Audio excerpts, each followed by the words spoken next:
அடுத்தபடியாக we have Madan Kharge அவர்கள். அவருடைய வரிகள் பற்றி பேசுறதுக்கு பேசிட்டே இருக்கலாம். இன்ஃபேக்ட் அப்படிப்பட்ட விஷயங்கள் is done. But it is so kind of him to accept the invitation and come today as his guest for us. Thank you so much sir. ஒரு சில வார்த்தைகள் நீங்க UI பத்தி பேசணும் அப்படி நாங்கள் ஆசைப்படுறோம். Please over to you.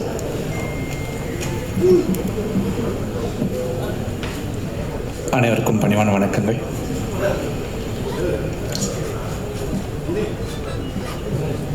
Upendra அவர்கள் நம்ம நாட்டில் இருக்கிற ரொம்ப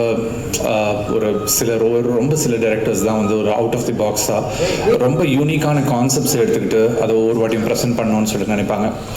எனக்கு நிறைய வெவ்வேறு மொழிகளில் இருக்கிற படங்கள் தமிழுக்கு கொண்டு வரும்போதோ இல்லை நம்மளோட தமிழில் இருக்கிற யூனிக்கான மூவிஸை வெளியில் கொண்டு போதோ ஒரு பெரிய ஒரு மகிழ்ச்சி எப்பவுமே இருக்கும். ஏன்னா நம்ம கதைக்கு என்னை பொறுத்த வரைக்கும் மொழி கிடையாது, இசை மாதிரி தான் கதையும்.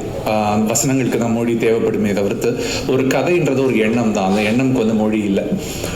உபேந்திரா அவர்களோட பழைய படங்கள், அவரோட சூப்பர் ஆகட்டும், ஏ ஆகட்டும், இல்லை உபேந்திரா மூவி ஆகட்டும், ஸோ ஒவ்வொரு படமும் அவர் ஒரு யூனிக்கான ஒரு கான்செப்ட் எடுத்துக்கிட்டு அந்த கான்செப்டை ரொம்ப டீப்பாக ஒரு ஃபிலாசபர் மாதிரி அவர் இந்த உலகத்தை பார்க்குறாரு. ஸோ அந்த ஒரு கான்செப்ட் எனக்கு ரொம்ப பிடிச்சிருந்துச்சு. எது எடுத்தாலும் எப்படி லவ், ஈகோ அதை மட்டும் எடுத்துகிட்டு டீப்பாக அதை மட்டும் ஒரு படத்தில் அனலைஸ் பண்ணுறாரோ, அதே மாதிரி ஒரு ஃபியூச்சர் பாலிடிக்ஸ் எடுத்துகிட்டு ஒரு ஐடியல் சொசைட்டி எப்படி இருக்கும்னு எடுத்துக்கிட்டு இன்னொரு படத்தில் கொண்டு வராரு.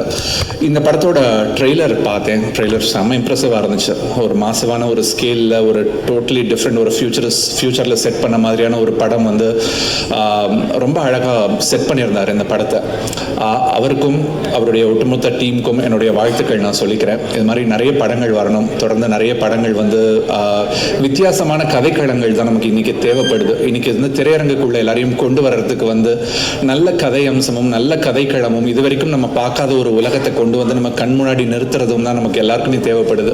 அது மாதிரி வர படைப்பாளிகள் எங்கேருந்து வந்தாலும் அவங்கள நம்ம எல்லாம் வரவேற்கணும்னு நான் நினைக்கிறேன். அவங்களுக்கு அந்த ஒட்டுமொத்த குழுவுக்கு என்னுடைய வாழ்த்துக்கள் சொல்லிட்டு விடைபெறேன். நன்றி, வணக்கம்.